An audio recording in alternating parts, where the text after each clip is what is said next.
All right, so today we're working on a 2010 Hyundai Elantra. We're going to be doing rotors and pads. These rotors, the backside here is metal to metal, especially on the passenger side, but it feels like it here. So we're going to go ahead and replacing this with all brand new. We'll be pushing back the caliper, so the first thing we're going to do is break it all down. We got two 14 millimeter bolts back here holding the caliper on. So we'll go ahead and remove those now. All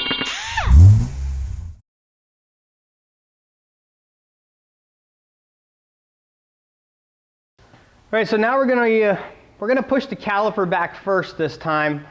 There's several different ways to do this. We're gonna use the screwdriver method this time. But as always, we're going to open the bleeder valve. When we push this caliper piston back, we want all the fluid to exit the car, because this would be all the bad fluid. So we'll go ahead and get set up.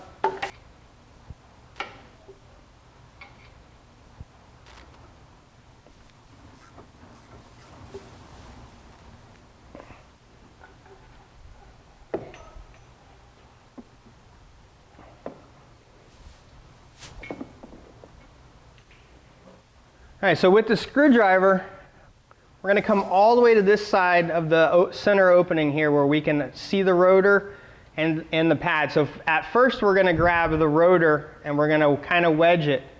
We're going to be pushing the piston all the way this way, which we're pushing the caliper all the way this way. We'll push the piston that way.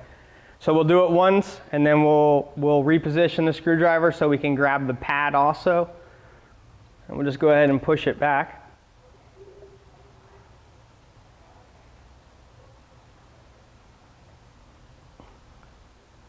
Right, so now we're coming in. Now I have the pad and everything.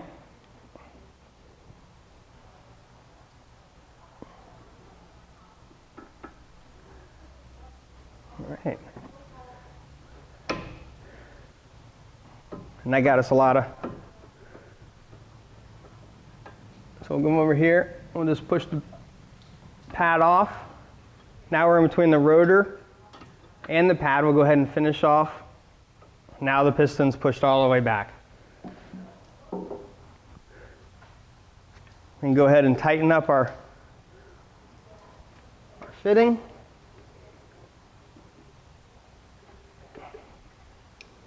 All right, so now we're ready to remove the caliper. So we have two 14 millimeter bolts here for the actual caliper onto the mounting bracket.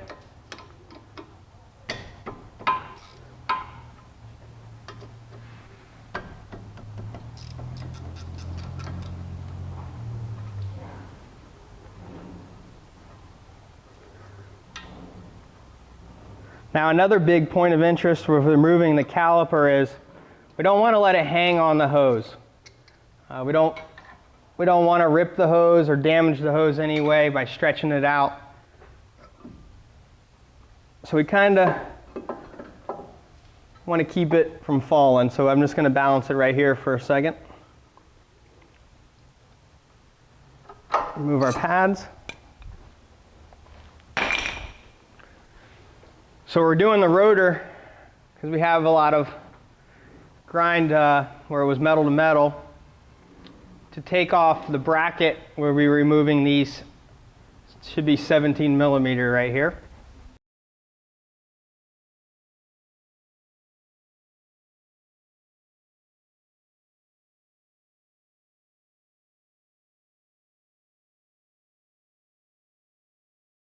All right, so now we want to remove, we have two screws right here. We want to remove, this holds the caliper to the hub.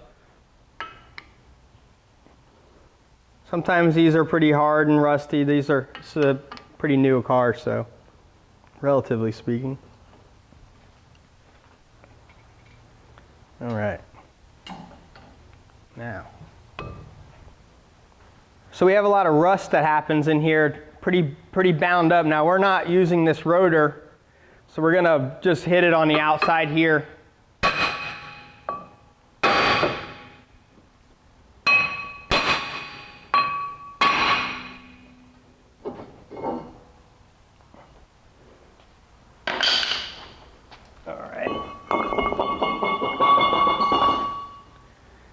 So this surface would be, if we had rust build up, this surface right here, this would be the mating surface for the rotor to the hub. If there was a pile of rust here or something like that, our rotor would be a little crooked. That would give us a little vibration that, you know, we would find or not find. But this is something to be concerned about, is how this pad is right here. All right, so here we have our new rotor we got from Auto Parts Direct to You. Now a rotor comes with an anti-corrosion surface. What we need to do is clean that anti-corrosion surface off, because within the first use of the brakes, all of that anti-corrosion will end up in the pad, and then that'll cause a squealing noise, or it makes noises or brake chatters or things like that. So we want to go ahead and we want to clean all of the anti-corrosion off.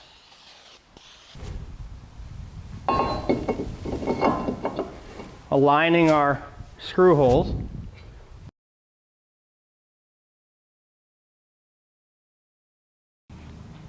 These are the slides. Some brake shoes come with them, some brake shoes come without them. The brake shoes that we have, or brake pads that we have, do not come with the slides. So what we want to do is we want to go ahead and clean these slides up so that the pad, as it wears, can adjust and it doesn't get stuck and you get funny wear patterns. So we'll go ahead and we'll clean that up. We'll go ahead and reinstall the caliper bracket.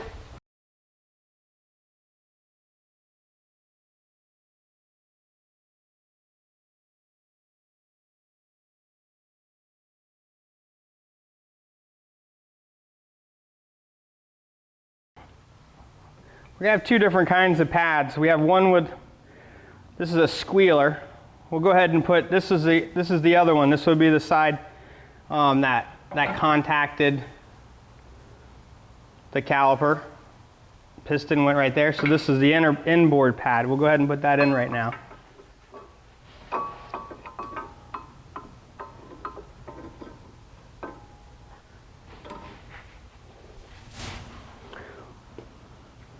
Maybe. Okay, so, well, there we go. Matching parts up. This pad does not fit. Everything is indexed wrong. All right, so now we need to go back to the parts guy. All right, so here we have our front brake pads that we got from Auto Parts Direct to You. So we have one that has a metal tab on it. This is the squealer. We'll go ahead and install this one. It does not. We'll go ahead and slip it into the rear here.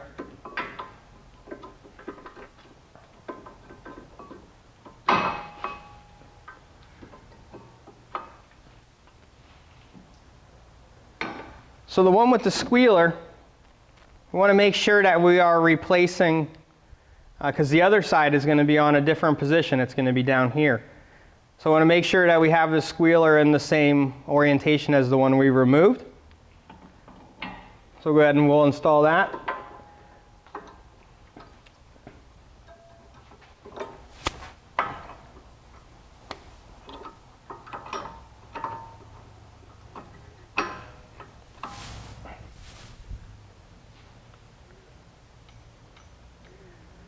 But basically that squealer, once the pad gets down to the height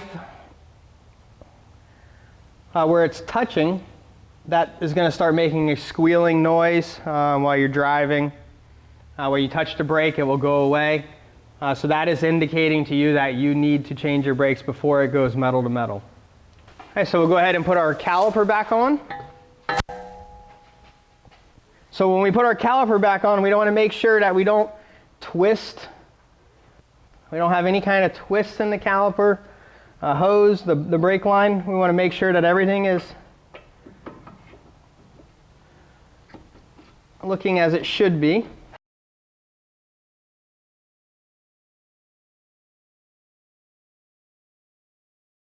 We did open the bleeder and we pushed the caliper back now. We probably didn't let any air into the system. We could go ahead and Open it up again. It's right to a solid drip, no air bubbles. We could probably safely say that that is, has not pulled any air in. But once we get the other side done, we'll go ahead and give the brake a couple of pumps, and then we'll just do a simple little bleed job just to make sure that, you know, there's no air in the system. So now we'll go ahead and do the other side.